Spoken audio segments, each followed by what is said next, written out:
Product එකක water base top coat එක ගන්නවා බලමුද? එහෙනම් එන්න. හෙලෝ ළමයි. ඉතින් කාලෙකට පස්සේ තමයි මගේ වොයිස් කරපු වීඩියෝ එකක් මම මේ කරන්නේ. මට මේක කරන්න හිතුනේ ළඟදී ආපු රින් හෝල්ඩර් ඕඩර් එකක් රෙඩි කරන ගමන්. ඉතින් ගොඩක් අයට තියෙන ප්‍රශ්නයක් තමයි මෙන්න මේ රින් හෝල්ඩර් එක ෆන්ක්ෂන් එකට පස්සේ තියාගනිද්දී හදිසියෙන්වත් ඒකට වතුර එහෙම වැටුනොත් රින් හෝල්ඩර් එක ඩැමේජ් වෙනවද කියලා. ඉතින් ඒකට උත්තරේ දෙන්න තමයි මම මේ රින් හෝල්ඩර් එක රෙඩි කරන ගමන් වීඩියෝ එකක් ගත්තේ. ඇත්තටම එහෙම ඩැමේජ් වෙන්නේ නැහැ. මොකද අපි වෝටර් බේස් টොප් කෝට් එකක් අන්තිමටම ඇප්ලයි කරලා තමයි ඔයාලගේ අතට රින් හෝල්ඩර් එක එවන්නේ.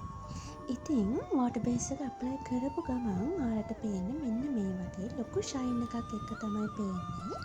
හැබැයි ඒක ඩ්‍රයි වුණාට පස්සේ ඒ ෂයින් එක පොඩ්ඩක් අඩු වෙලා යනවා හොඳට ඇබ්සර්බ් වුණාට පස්සේ. මේ වීඩියෝ එකේ අන්තිමට මම මේ පෙන්නන්නේ වෝටර් බේස් එක ඇප්ලයි කරාට පස්සේ රෙඩි වෙලා ඉවර වුණු රින් හෝල්ඩර් එකක්.